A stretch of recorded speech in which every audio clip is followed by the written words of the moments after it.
Hi, this is John Gonder from Chabot College in Hayward, California, and I'm here to talk a little bit about open source intelligence. What is it? How do we use it? Where do we make use of it? How do we make use of it? What are some of the resources that are available to you? And then hopefully at the end, I'm going to send you off on a hunt. Anything you can find out without a warrant, and maybe some stuff that you might need a warrant for, but you can actually find it another way. Some of the things we already do in forensics, I've been doing a lot of this stuff for a long time, and I never called it OSINT before, but there's a usefulness for looking at it in a larger context and looking at an array of things that you might do in a number of different disciplines and bringing that information together.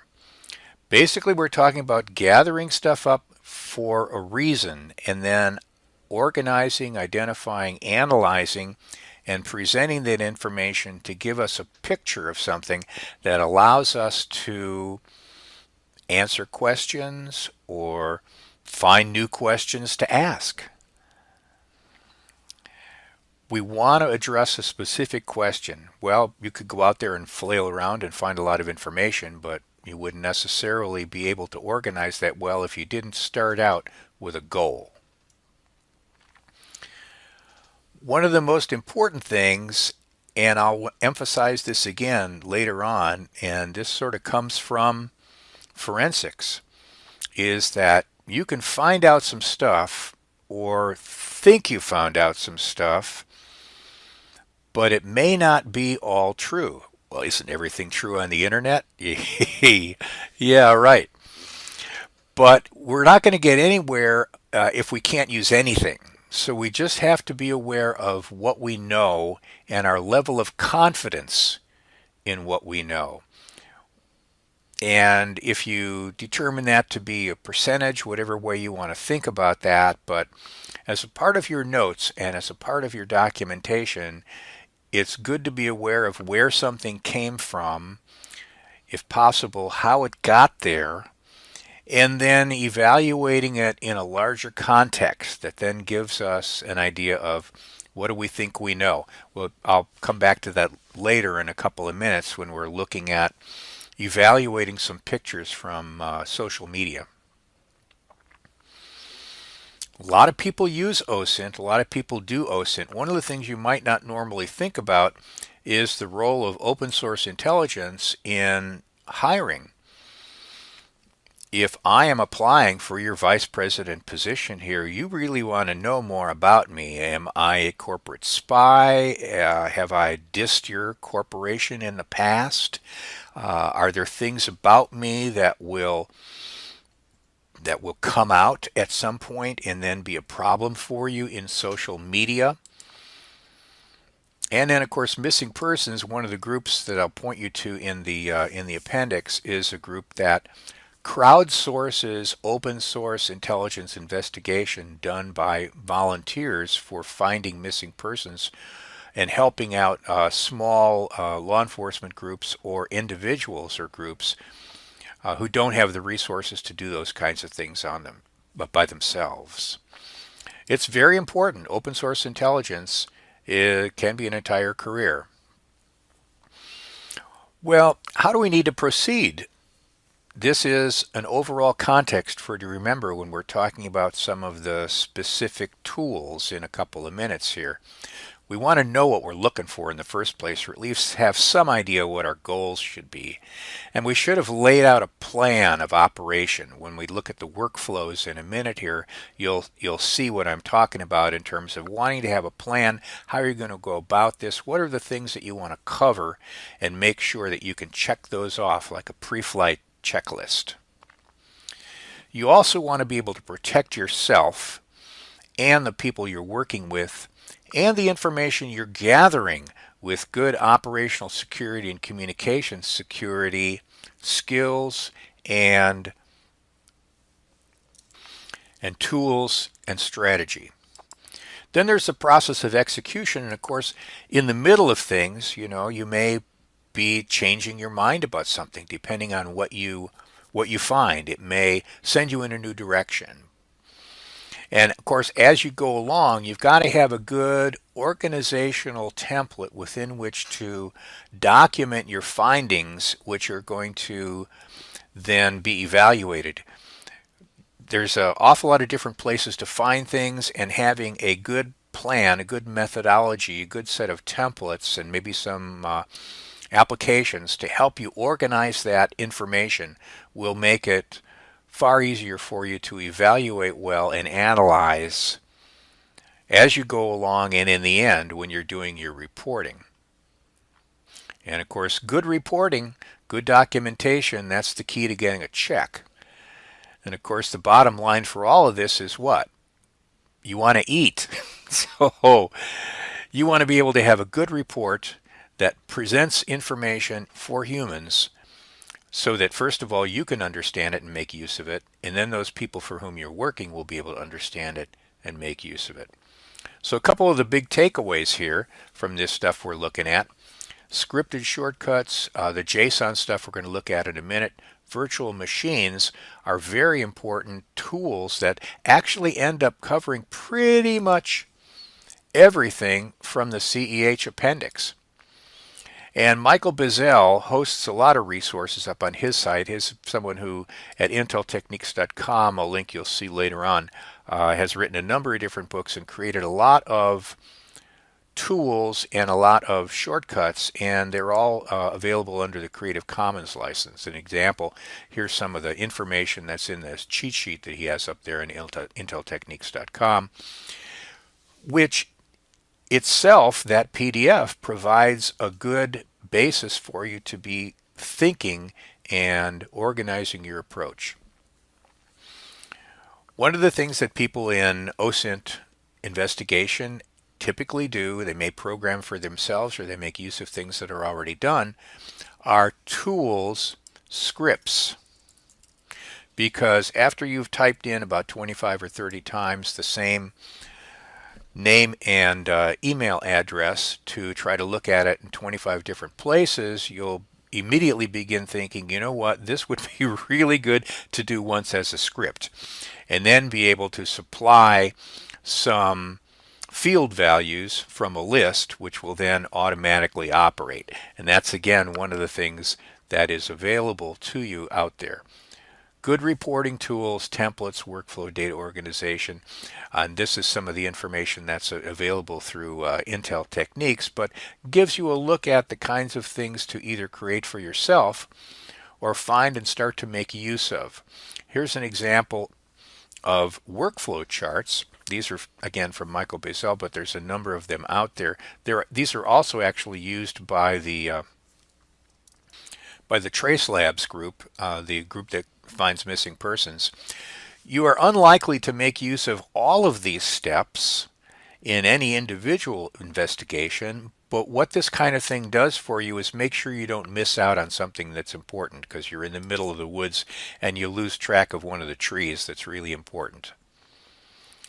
So for whatever particular piece of information you're starting with, then there are well-known directions in which to pursue and well-known sources to make sure that you use. And then some of the things to make sure that you are able to do in order, like I said, to protect yourself, to protect the people you're working with, and to protect the information that you gather and the analysis that you do. There's any number of tools available to you, and this picture is from the OSINT site that we're going to go to in a second and take a look at some things live online. So from creating your online persona, which provides you the anonymization and the protection from being backtracked yourself, to being able to keep private and clean up the stuff that you're doing, it's important that you go through and learn these things. It's a lot of fun. I like going out there and finding some things. Actually, Jack Hyde is one of the good people for you to follow out there. a lot of what we do, not just finding a piece of information, does this person have an account on Facebook, or what are their pictures there, who are they with? When you look more deeply into a picture, you can often see something that really shouldn't be there, like the MilFlip logon details here at the back of this particular picture. Learning to look very closely at what we're doing and maybe use some tools to investigate it a little more thoroughly. From a picture up on Instagram, where is this person? If we're trying to find them, or we're trying to find where this location was, where something happened, what are some of the just very small things that might be in a picture that could lead us to more information? What are small details about this picture that, if you look closely, can actually tell you where this was? It wasn't just a random restaurant. If you look more closely at things, even very small details like the font and the menu layout, and then you go up to the site of that restaurant and you see, okay, the way this menu is laid out is exactly the same as it is on their website. Some of the pictures that are up there initially, here's a background for one picture. The people were somewhere else and I cut this out, but we look more closely with a few other tools and suddenly the picture on the back wall, the scene outside the window, all the kinds of things that we'd be looking at in forensics can tell you so much more about the information that you found here freely out there on the net. Everywhere on the net are things that you can look at more closely to find out what are the meanings of these things in the background, and do they have a particular meaning in the context of the rest of this picture. For instance, here's a picture of a secretive submarine, and it's coming home, and there's no information about their mission except for what's on their Jolly Roger flag. And that can imply to you a lot. Of course, once again, this can imply things to me. Does it tell me with 100% accuracy? No, it doesn't, but that's all grist for my mill. I just need to know what my level of confidence is in that, and maybe that piece of information will lead me in another direction, which will allow me to confirm that information more clearly. And then there's case software. Hunchly is an example of some case software, and if you don't have that or access to it, you could get a 30-day trial. I've used Hunchly quite a bit in order to grab quickly and grab easily information that I'm looking at on the net and be able to organize that in a way that allows me to analyze it easily later. Zotero is another example of research assistant type software. Some of it is really intended for academics, doing research for master's or PhD degrees.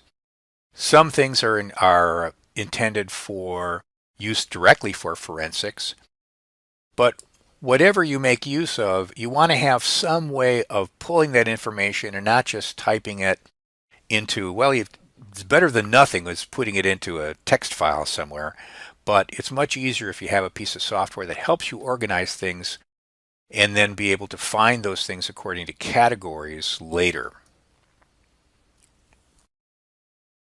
Another thing that a lot of people don't necessarily think about is the importance of securing the communications between you and everybody who's involved in a particular investigation.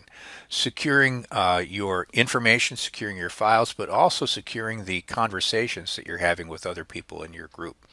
Keybase is an example of one of the kinds of applications that's available out there, and again, TraceLabs makes use of this for the communications between members of a group that are looking for a particular missing person or on a particular case run through TraceLabs.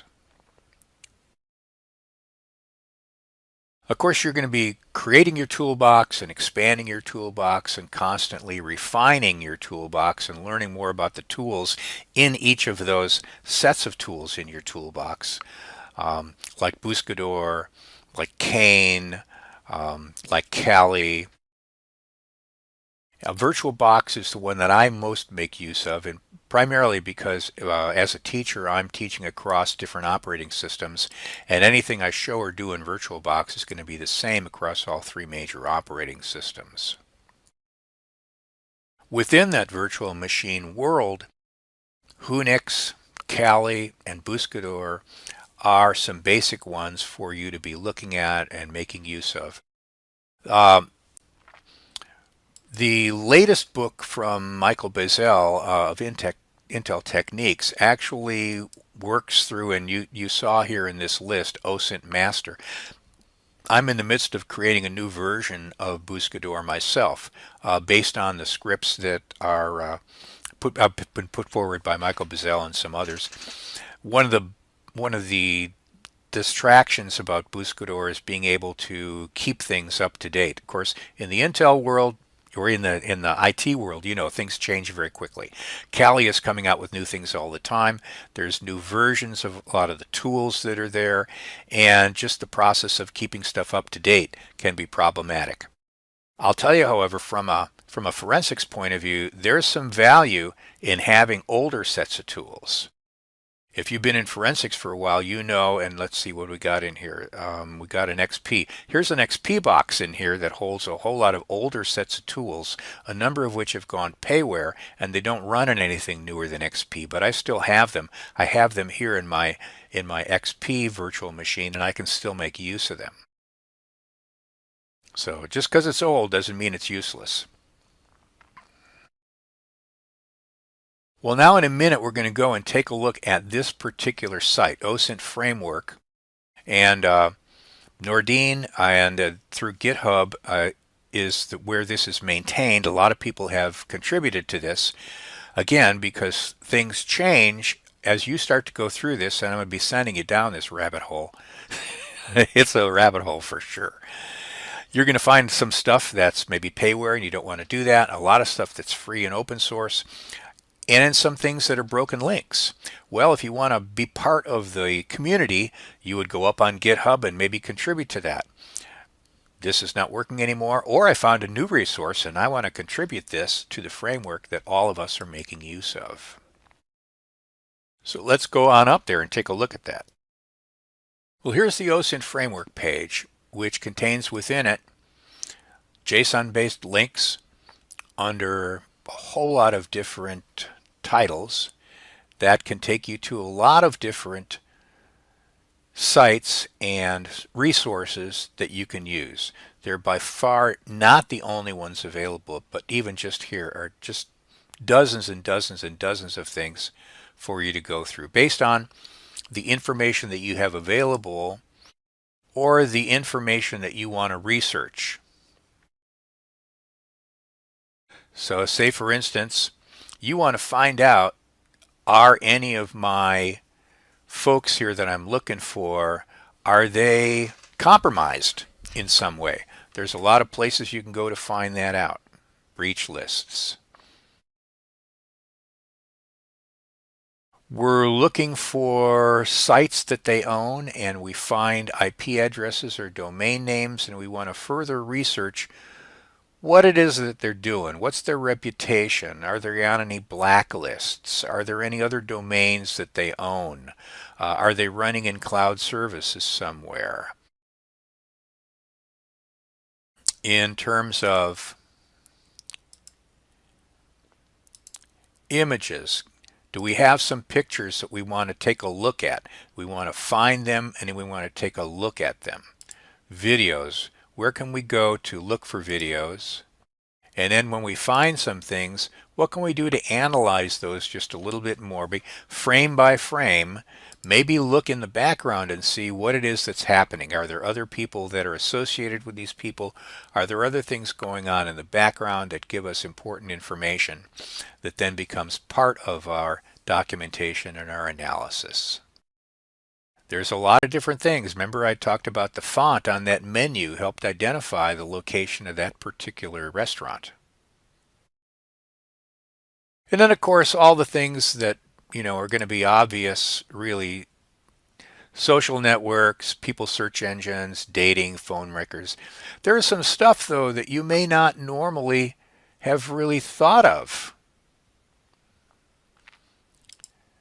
in terms of transportation, satellite tracking, railway records. If we're trying to keep track of somebody or find out where they're going or where they might have been, there is an awful lot of stuff out there available to take a look at, some of which you may know, some of which you may not have looked at yet.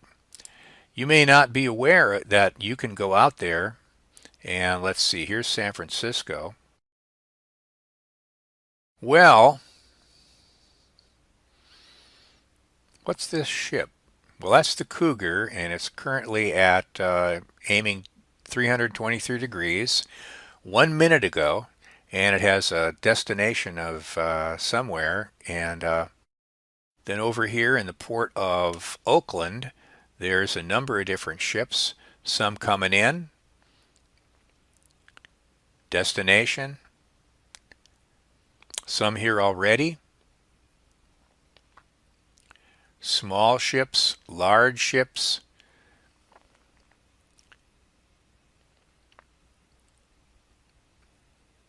The Delta Catherine is 218 degrees. Well, it's on the way out. It's already outside the gate. What about a little bit farther up here? What about as we go farther up San Francisco Bay? Maybe we're looking for somebody who's coming out of Crockett, and we saw them get in their boat and leave, and now we just want to track them. We want to make sure we can find out where they're going. This is very cool. I think this is very cool. Marine traffic. Yeah. Railway records.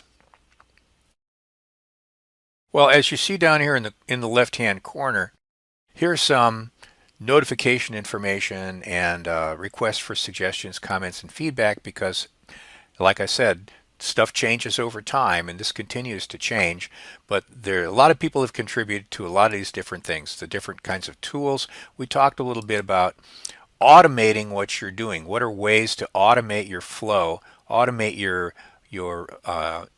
inquiries to multiple different places, and then of course making use of virtual machines, and then learning about creating good operational security. What are good tools? What are good tips? And there we go, operational security. How to create a good persona online. And then how do we go about documenting things like our screen captures in our web browser? What are good, let me close a couple of these things so they'll get bigger there. What are good tools and tips for that? So there's a lot of stuff for you to do here. And then in terms of training, automating OSINT is a really good site for that. Of course, it SANS things. Smart Questions, that's a good site, how to ask good questions. Because of course, if you want better answers, you need to ask really good questions. Well, I think that'll keep you busy for a little while, but what's the bottom line here? Well, the bottom line here for you, hopefully, is that you will accept this assignment, Mr. Phelps, and OSINT yourself. Use some of these tools. Go into that OSINT framework and go on through that, making sure to document what you find as you go. There's a number of reasons to OSINT yourself. Number one, you're going to find some stuff maybe you didn't know was still out there. And practice doing a report. And the other thing, of course, is that since you know what's really true about you or what's not true, that helps you practice this process of deciding what is our level of confidence in what we find out there. What do we think we know that may be true, maybe not? And bottom line, when you're putting that together, actually write a little report and then think about that. Would you write a check for that? Because of course that's the bottom line for everything you do here, isn't it? That you want to have a job and you want to get paid so you can eat. And so how good is this? If somebody gave this to you, would you write a check for that? Well, if you got any questions, feel free to send me an email, and I'll be around during the conference as well. And this PowerPoint will be available if you want. I'm not sure if it'll be available through the conference. I believe so. If not, if you want some more links to some more resources, send me an email. There's more than we have time for in this presentation. So there's an appendix after this that has a large list of resources. And so there you go. Well, enjoy, and we'll see you on the net.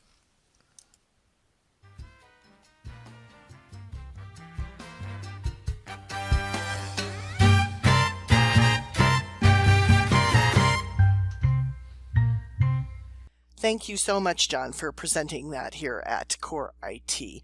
And for those of you in the audience, I want to let you know that I will provide John's slides and the appendix as part of the slide set over in the Student Union booth. So go head over there and look for the OSINT framework John Gonder presentation slides. I do want to show you a couple of things that are in the appendix as well. So when you get to slide number 33, that's when the appendix starts with links and resources and things like that. So at the beginning, you will see the links to a number of resources that John mentioned in his presentation, including the link to inteltechniques.com, which is Michael Bazel's website. And I do recommend that you sign up for the podcast over there. Just going to bring you over to that site very quickly here because I want to mention that when you get to Michael Bazel's site, you'll see at the beginning there are cyber keynote links, and this is a great set of resources right here. So these are resources that are available to you based on some of the presentations that have been made at various events. In addition, there is the free workbook that I recommend you download. And here on the right-hand side, this is where you'll download the podcast. Lots of really cool tools available here as well. So check out some of these interesting tools. And then at the bottom of the main page, you will see the link to go get Buscator Virtual Machine.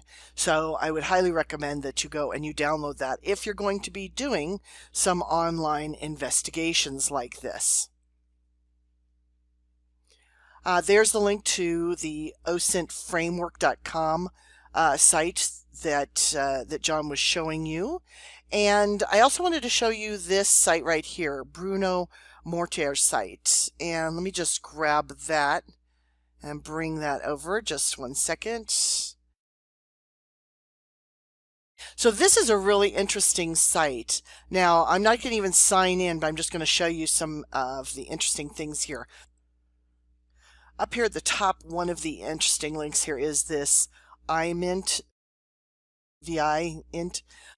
This is also a place where you can get information about image and facial recognition systems and working with videos during your investigation. So that's a pretty cool little location there as well.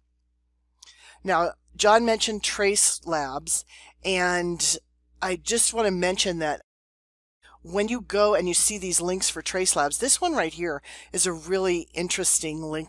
Trace Labs does essentially online search and rescue.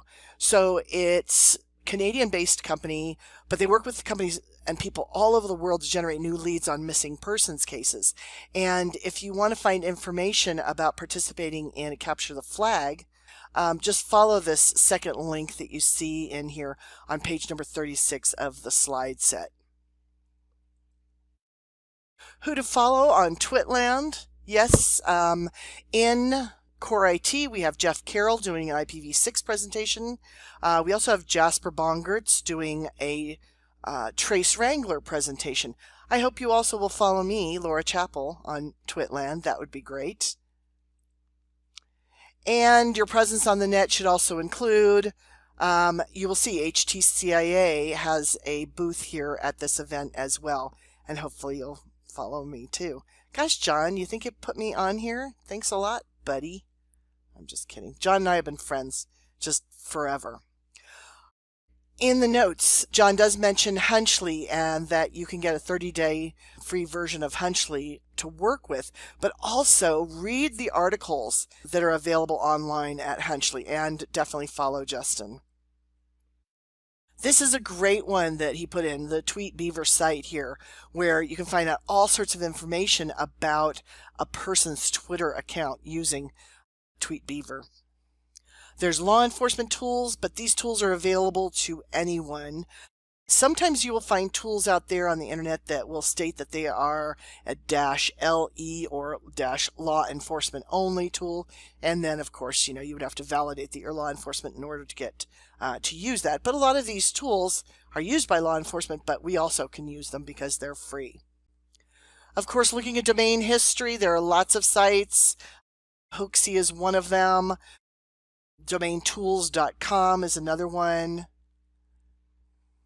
And then there's sites where you can pay to have some help on your online research if you need to.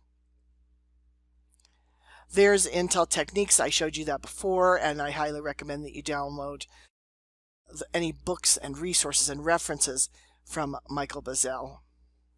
The cheat sheets you'll see online if you go and you take a look at any one of those keynote items, you'll probably see cheat sheets. Now, as far as sock puppets go, a sock puppet is essentially an online identification that we use for the purpose of deception, or in the case of doing online investigations, it would be for our own protection. So there's some great references there as well. So head on over to the Student Union booth and go download John Gonder's PowerPoint slide set for this presentation. It'll be available in a PDF format. And again, thanks, John. Appreciate it.